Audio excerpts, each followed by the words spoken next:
Howdy guys and dolls out there in YouTube land, your favorite little keto goofball Diamond back again. It is day 500 and holy crap, 33 of my ketogenic journey, where I'm going from a former plus size BBW adult model down to a keto cutie. Going pretty well. Right here is what I ate yesterday, then we'll be right back to talk about my weight and everything that went on. Alright guys, so I'm breaking my fast with 2 low carb doubles from Hardee's. I asked for no ketchup, but well, as you can see, it was easy enough to wipe most of it off. No worries. I also asked for a pack of mayonnaise. Didn't get that, but I'll go get one.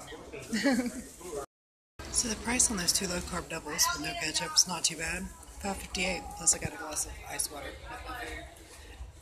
Love the South Duke's mayonnaise in packets. I had about half a pack of Duke's mayonnaise too. I'm also having a large salad, or well, a nice size salad, with 3 strips of pre-cooked bacon cut up in there to add a little bit of fat. With the ranch also adds some fat, so I think I'm going to have a high protein day considering what I had earlier today, but I want to add a little fat to it if I can. I also had 3 tiny squares of the Green Black's 85% chocolate. I know you guys are probably about sick of my taco salads, but beef is cheap, I feed a big family, and I like it. So that's what I'm having for dinner. Forgot, y'all.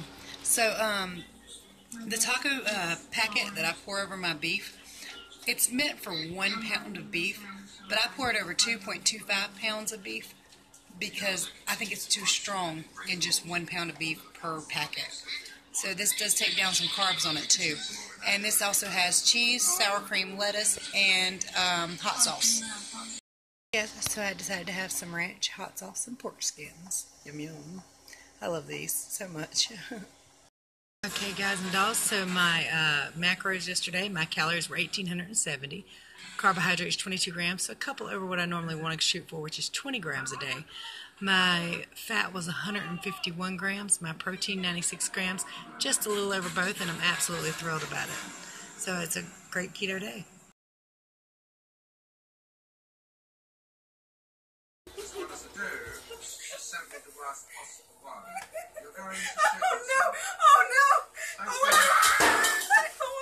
Okay, so we're now going to watch this one suggested by still not read the first one and it wasn't even my time. Alright. I think this is the one I was talking about. Yes it is. Oh yes, it is. God, that looked like it hurt. Look, this is the one I was just telling you about. This is the one I was just telling you about. Stand up. Why are you doing that? What are you doing? Daddy's coming home. No, like, what are you doing with the fire? Like what I see. I say, like here, like that? Did you video chat Daddy? Video call Daddy. Hello. Papa and baby are going back and forth with the yawns.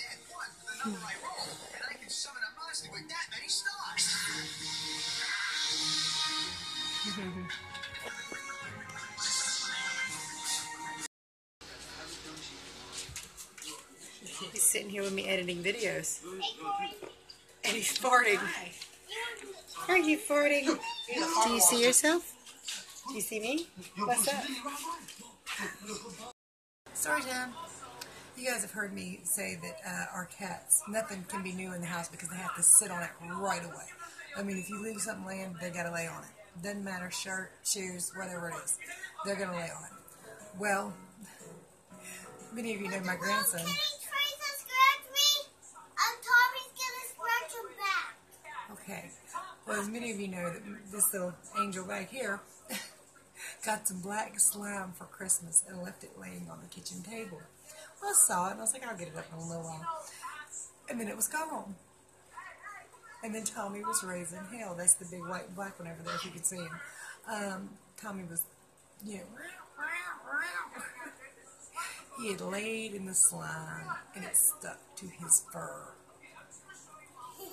So me and my son pinned him down last night, tried to get it off as best we could, but they ain't no getting all that off. We even used a wet rag and soap and water. And so we got most of it off, but there's still some stuck, and I guess we'll just have to wait for it to dry up and fall off. But it is non-toxic, thank heavens. Cats, man. laying in the slime. Really? It could not have been comfortable. Or maybe it was. I don't know.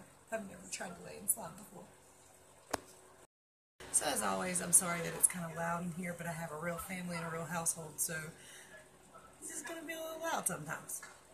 Grandbaby is back here eating pizza, which for some of those who don't know, living in a household with people who are non-keto while you're keto sometimes can be a struggle, especially early in the mornings when you get up and grandbaby wants a homemade Tostino's pizza. And it smells good, and you're cutting it, and some gets on your finger. And I didn't do it, but let me tell you, folks, sometimes the struggle is real. It just is. It smells so good. Oh my God. So even as keto as I have been for 17 months, stuff like that is still a struggle for me, especially scents, good smelling, yummy scents. But it's not for me. It's not for me. Well, guys, there was no way in. Not because I forgot, but because I just ain't gonna do it. I woke up about 6 o'clock this morning. My grandson just raised it hell. He's happy now. We didn't have any power. The heat was off. He got cold. He flipped out. So I put another blanket over him, put my sweat clothes on, climbed in bed with him, and cuddled. And we were good until the power came on, and which is when he dragged me out of bed. You see, he's happy now. He's watching something on YouTube himself. But the power came on probably about an hour and a half ago. So we're still in the flex of being cold, warm-ish. It's getting better, but it's not warm in here yet. It didn't get below freezing last night. Of course, freezing being 32, but it did get to 33. And I don't think we got serious ice accumulation like they were kind of calling for, but we got a lot of rain. And apparently it brought down a tree or somebody hit something. I don't know, but it took them hours to restore the power. So I think it went out about 5:30 this morning, and it came back on at 10. So anyway, by the time I had gotten him covered up, and gotten me some sweat clothes on, and called Duke Power, somebody had already recorded it. And I went back to bed. But for those of you who've been following my journey, you know that my weight has a lot to do with my sleep. So it wouldn't have been a very accurate weight regardless. And I damn sure wasn't taking off my sweat clothes to get on that scale. It's cold. Not gonna happen today, y'all. Not today, Satan. Not today. Ice Cube Satan. That's what he froze hell over. But anyway.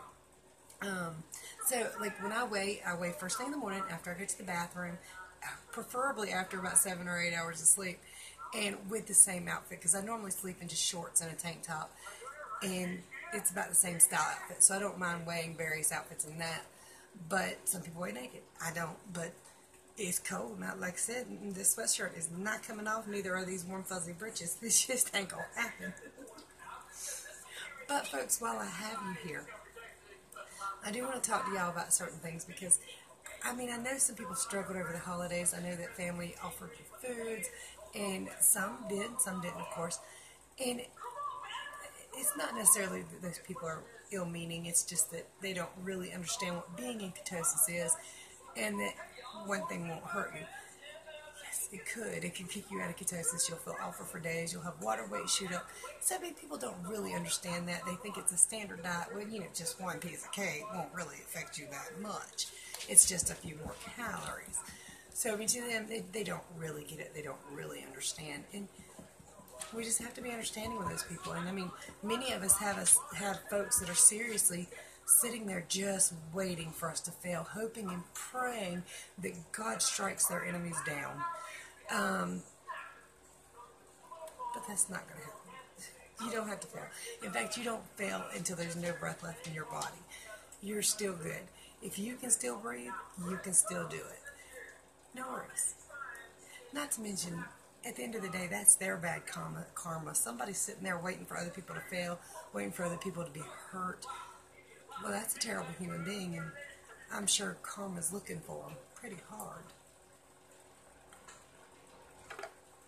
All that being said, my daughter and them could not move all the way in yesterday. They couldn't move their bed and stuff because it's raining and icy. I don't know if you hear my dog over here wanting out. I can't let him out because he'll eat Daddy's dog, and that's no. Mine is the disappearing. Okay. Something about disappearing ink, but boy, that pizza's smelling good this morning. I ain't gonna Yeah, do it. but when you spray on something on your friends, they get mad, but it just disappears. Oh, okay. Grandma life. It's never quiet, like I said. And me and him are the only ones awake other than Jake, who desperately wants out. But, again, he'll try to eat my daddy's dog. His daddy's dog's fault. When they was little, when Jake was a puppy, the other dog would beat him up all the time. And now he's bigger, and he ain't having all that. So, it ain't right. But we can't let them all both out at the same time. We have to call, hey, is Jake in? Hey, is Buddy in? You know. Life. Just regular life issues. And sometimes when bad things happen, it's not because you've done something wrong. It's just because life happens and you're being challenged, and that's all. I know, Jake. I know. I get it, man. He does that all the time when he wants out. So I'm going to go figure out a way to get my daddy's dog hustled up without freezing to death out there. And just left you. Oh, by the way, if you need any help with your keto, all my links are below. And I'll be back tomorrow, for sure.